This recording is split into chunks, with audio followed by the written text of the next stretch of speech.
নমস্কার। আজকে আমি আপনাদের সঙ্গে যে টপিকটা নিয়ে আলোচনা করব সেটা আমি একটুখানি এই বোর্ডে বুঝিয়ে দেওয়ার চেষ্টা করব যাতে করে আপনাদের বুঝতে সুবিধা হয়। আজকে হাতে কলমে যে বিষয়টা আমি শেখাবো সেটা একটা গোল্ডেন রুল বলতে পারেন। আপনারা যারা জ্যোতিষ চর্চা করছেন হয়তো তাদের মধ্যে অনেকেই জেনে থাকবেন, কিন্তু যারা একদমই জানেন না আমিও বলবো তাদের জন্য এই টপিকটা কিন্তু খুব একটা গুরুত্বপূর্ণ টপিক হচ্ছে, এটা ধরে নিতে পারেন। প্রথমে একটু বলে দিই কি আজকে আলোচনা করব। প্রথমে একটা এখানে আমি একটা চার্ট আঁকবো, সেখানে কিছু গ্রহের উল্লেখ থাকবে এবং খুব সংক্ষেপে কোন হাউসটা দারুণভাবে অ্যাক্টিভেট হতে পারে সেটা আমরা এখান থেকে জানব। তাই আসুন আমরা এখন একটু বোর্ডের দিকে যাই এবং বুঝে নেওয়ার চেষ্টা করি। এই চার্টটার দিকে এবার আপনারা একটু নজর দেবেন। চার্টে দেখুন মীন রাশিতে ভেনাস বা শুক্র বসে আছে, মেষে রবি এবং বুধ, মিথুনে কেতু, কর্কটকে লগ্ন আছে, তার মানে কর্কট লগ্ন, এবং কর্কটে চন্দ্র এবং বৃহস্পতি বসে আছে কর্কটে। তুলায় শনি, ধনুতে রাহু, মকরে মঙ্গল। এই হচ্ছে চার্ট ওভারঅল দেখলে পরে আমরা দেখতে পাবো চার্টটা যথেষ্ট পাওয়ারফুল চার্ট। কেন, প্রত্যেকটি গ্রহ এখানে কিন্তু খুব ভালো পজিশনে অবস্থান করছে। তা সত্ত্বেও এটা একটি মেল চার্ট, আমি লিখে দিচ্ছি মেল চার্ট। তা সত্ত্বেও এই জাতকের কোন কোন ভাব অ্যাক্টিভ হতে পারে এবং আমাদের মূল টার্গেট হচ্ছে আজকের কোন ভাবটা অ্যাক্টিভ হচ্ছে এটা আমাদের আইডেন্টিফাই করা। ধরুন আপনি আজকে আমি ভিডিও রেকর্ড করছি হচ্ছে গিয়ে আগস্টের 1 তারিখে। তাহলে আগস্টের 1 তারিখে কোনো শিশু যদি জন্মগ্রহণ করে তাই এরকম চার্টে তার গ্রহ বিন্যাস থাকবে। তাহলে একটি চার্ট দেখার সঙ্গে সঙ্গে আপনি কি করে বুঝতে পারবেন যে কোন গ্রহটি কোন ভাবটা কখন অ্যাক্টিভেট হতে পারে বা হওয়ার সম্ভাবনা রয়েছে, হবেই, একথা কিন্তু একদম পরিষ্কার বলা যায়।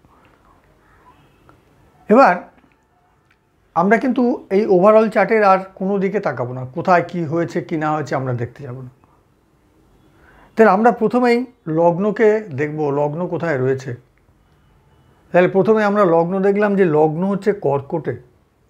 এখানে কে আছে কি আছে এটা আমরা দেখব না, আমরা সোজা ফোকাস করব এই জন্মছকে শনি বা স্যাটার্ন কোথায় আছে। স্যাটার্নটা আমরা দেখব, স্যাটার্নটা।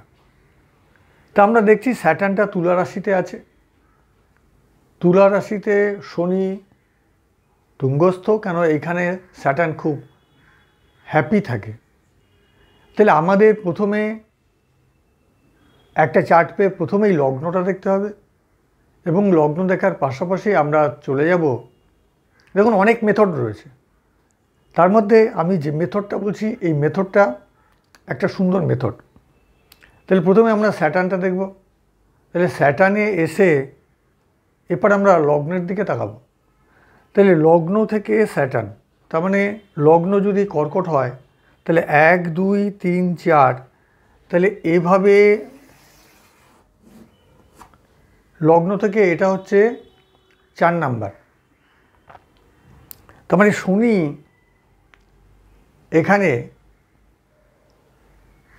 তার নিজের একটা আনন্দময় স্থান, কেন তুলা রাশিতে শনি যথেষ্ট পাওয়ারফুল হয়ে থাকে, তিনি যথেষ্ট হ্যাপি থাকেন, খুশি থাকেন। তাহলে একজন মানুষ যত বেশি খুশি থাকবে তত তার কাছ থেকে ভালো ভালো জিনিসগুলো সেই খুশির সময় পাওয়া যায়। তাই স্যাটার্ন যেহেতু তুলা রাশিতে পাওয়ারফুল, তাই এই জন্মছকে এই জাতক কিন্তু স্যাটার্ন থেকে যথেষ্ট ভালো কিছু ফল পেতে পারে। কিন্তু ভালোর পাশাপাশি আরও কী কী হতে পারে সেটা আমরা দেখব এবার। তাহলে এই স্যাটার্ন যেহেতু তুলা রাশিতে অবস্থান করছে, এটা কিন্তু এই জন্মছকের যে কোনো জায়গায় থাকতে পারত, যে কোনো জায়গায়।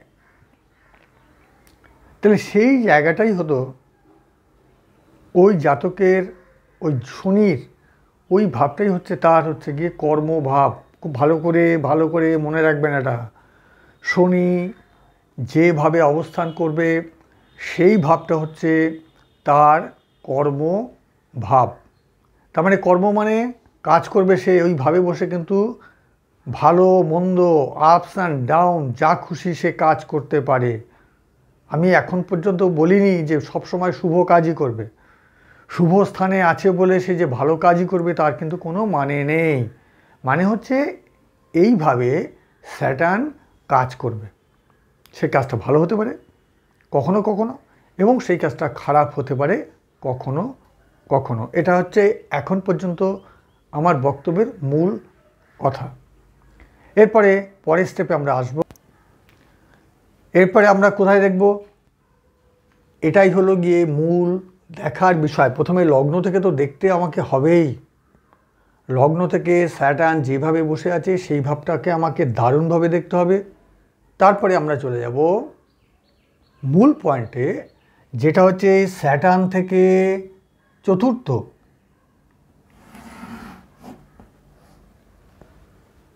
স্যাটার্ন থেকে চতুর্থ অর্থাৎ শনির চতুর্থ। তাহলে শনির চতুর্থ মকর হচ্ছে এখানে। আমরা একটু গুনে নিই। তাহলে তুলা 1 2 3 4। তাহলে লগ্ন থেকে চতুর্থে স্যাটার্ন বসেছিল, এটা প্রাকৃতিকভাবে জন্মছকে আছে। এখন আমরা কাউন্ট করব শনি থেকে 4 ঘর। তাহলে শনি থেকে 4 ঘর, শনি তুলায় বসে আছে, তার 4 ঘর হচ্ছে মকর। এই যে মকর, এই মকর লগ্ন থেকে কোন ভাব এটা আমাদের দেখতে হবে। তাহলে লগ্ন থেকে সরাসরি মকর হচ্ছে সপ্তম ভাব।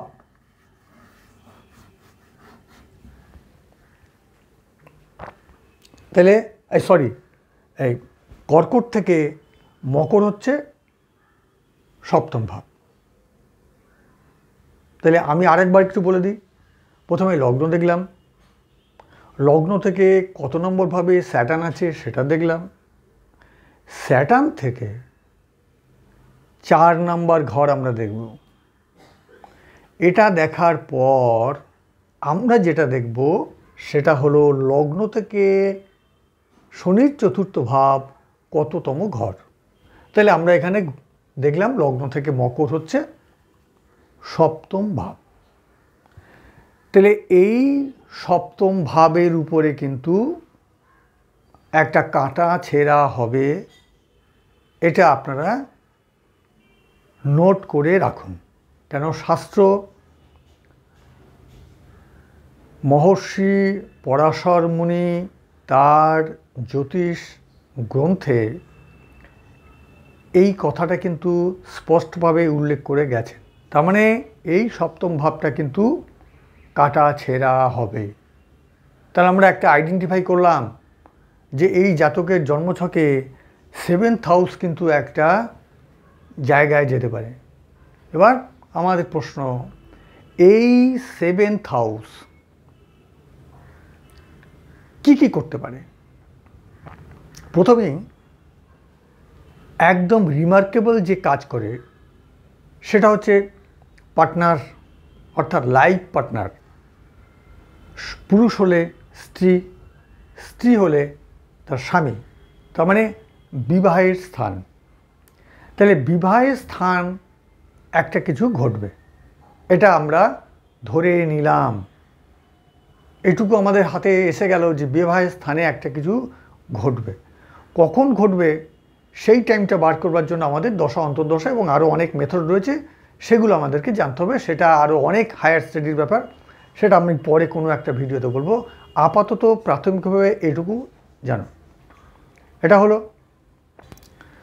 সপ্তম ভাব। কি শুধু বিবাহ দেখে তা তো নয়, আমার অন্যান্য ভিডিওগুলো দেখবেন যে সপ্তম ভাব অনেক কিছু দিক দেখে। তার মধ্যে যে বিবাহের জায়গাটাই আপস অ্যান্ড ডাউন বা কোনো কিছু ঘটনা ঘটবে, সেটা আমরা ধরবো কী করে? তার অনেকগুলো প্যারামিটার আছে। আপাতত আমি এটা ধরেই এগোচ্ছি। সপ্তম ভাব বিজনেস হতে পারে, সপ্তম ভাব পদ বা র্যাঙ্ক বা প্রমোশন হতে পারে, অনেক কিছু, অনেক ব্যাপার রয়েছে তার। এবার পরের স্টেপ হচ্ছে সপ্তমভাবে কোনো গ্রহ বসে আছে কি না, এটা আমাদের ফাইন্ড করতে হবে।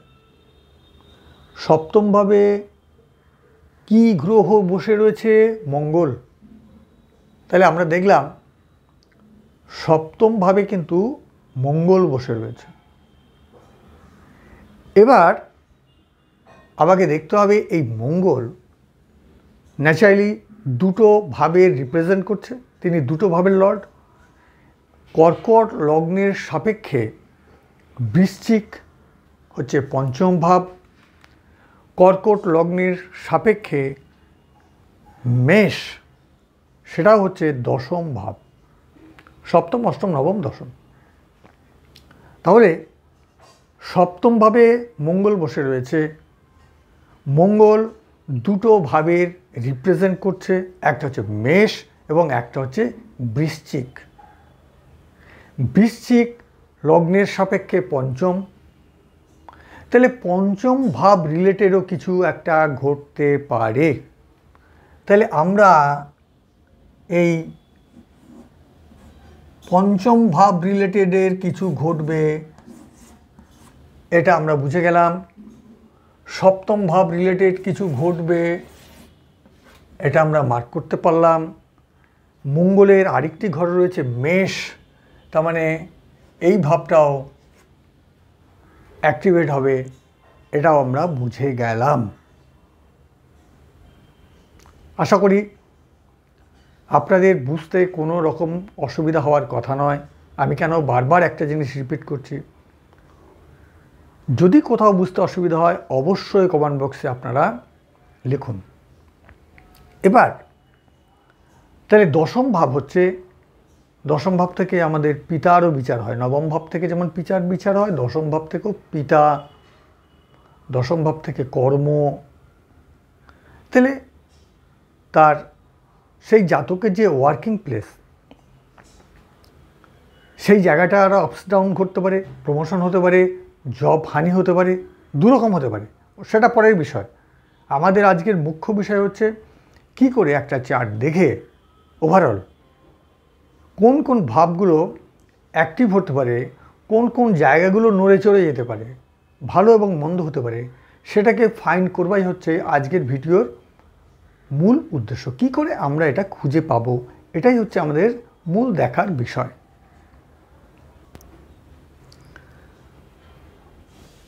তাহলে প্রথমে আমি বলেছিলাম সেভেন্থ হাউস, তাহলে প্রাইমারি এফেক্টেড হাউস হচ্ছে সেভেন্থ হাউস এই জন্মছকের চার্ট অনুযায়ী।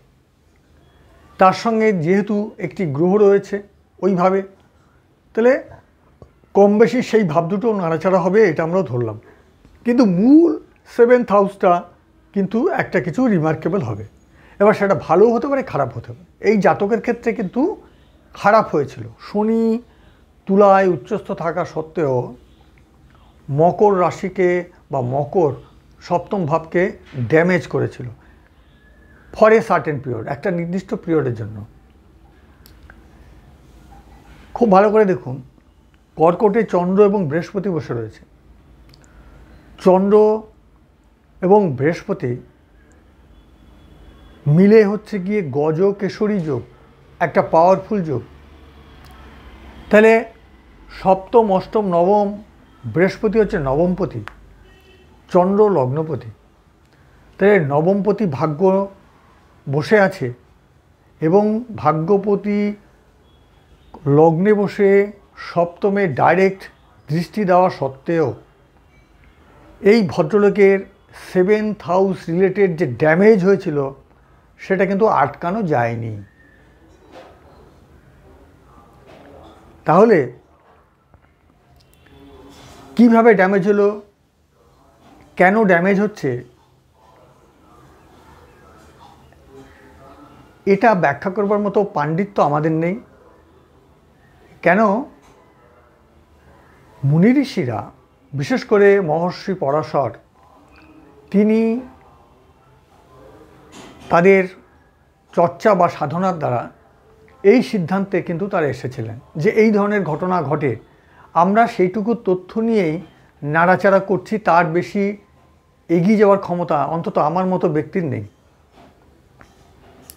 আমরা শুধু এইটুকুই জানব যে স্যাটার্ন থেকে 4th কাউন্ট করার পরে যে ভাবটা আসবে সেটা লগ্নের সাপেক্ষে কততম ভাব, সেই ভাবটা কিন্তু ভালো এবং খারাপ দুই হতে পারে।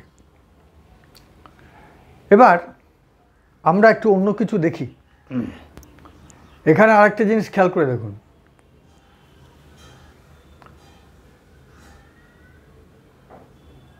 রাহুকে দেখুন। রাহু একদম কিন্তু মকরের সংলগ্ন, রাহুর দ্বাদশী কিন্তু হচ্ছে গিয়ে মকর। তাহলে এদিকটাও আমাদেরকে কিন্তু দেখতে হবে। এবং আরও একটা জিনিস দেখতে হবে, সেটা হচ্ছে বৃহস্পতি কিন্তু ষষ্ঠ ভাবেরও অধিপতি। বৃহস্পতি শুধু নবম ভাবের অধিপতি নয়, ষষ্ঠ নবম। তার মানে সে যদি নবম ভাবের জন্য কিছু ভালো কাজ করে, সে কিন্তু ষষ্ঠ ভাবের অধিপতির জন্য কিছু খারাপ কাজ করতে পারে। ষষ্ঠ ভাব কি রিপ্রেজেন্ট করছে? বিপদ, অ্যাক্সিডেন্ট, মামলা, সুইসাইড, রোগ, আরও অনেক কিছু আছে। খারাপের দিকগুলো বললাম, ভালোর দিকগুলো আলোচনা করলাম না। তাহলে জুপিটার, বৃহস্পতি নবম ভাবের একটা ভালো যোগ তৈরি করা সত্ত্বেও সপ্তম ভাবে দৃষ্টি দিয়েও কিন্তু এই সপ্তম ভাবের ড্যামেজটাকে আটকানো যায়নি। তাহলে আমরা আজকের ওভারঅল এই চার্টটা থেকে যে পয়েন্টগুলো, যে রুলসগুলো আমরা শিখলাম, সেগুলো আশা করি আপনারা সবাই খাতায় নোট করবেন এবং যে কোনো চার্ট, সেটা নিজের হতে পারে, বাড়ির হতে পারে, নিয়ে আপনারা প্র্যাকটিস করুন। ঠিক যেভাবে আমি এখানে আলোচনা করলাম, প্র্যাকটিস করে করে দেখুন যে এই ধরনের রিসার্চের ফলে আপনারা কোনো কিছু ফাইন্ড করতে পারছেন কি না। যদি 100টি চার্টের মধ্যে 90টা চার্ট থেকেই আমরা ভালো এবং মন্দ যে কোনো রেজাল্ট আমরা পাই, তাহলে বুঝবো যে এই যে থিওরি বা এই যে সূত্র সেটা কাজ করছে। আর যদি অনেক সময় কি হয়, ডেট অফ বার্থ অনেকে ভুল থাকে, টাইম ভুল থাকে, লগ্ন গড়বড় হয়ে যায়, তখন কিন্তু আপনার আমাদের হিসেবেরও গণ্ডগোল হয়। তাই আজকে এই অবধি থাকলো। ভালো করে প্র্যাকটিস করুন এবং যা বললাম সেটাকে লিখে নিন। নমস্কার, ধন্যবাদ, সবাই ভালো থাকবেন। পরের ভিডিওতে আবার অন্য একটা টপিক নিয়ে আমি আপনাদের সঙ্গে আলোচনা করব, আরও ডিটেলস আলোচনা করব অন্য বিষয় নিয়ে। ভিডিও দেখতে থাকুন এবং যারা এখনও সাবস্ক্রাইব করেননি কাইন্ডলি একটু করবেন আর একটু শেয়ার করবেন। আজকে আপনাদের থেকে বিদায় নিচ্ছি।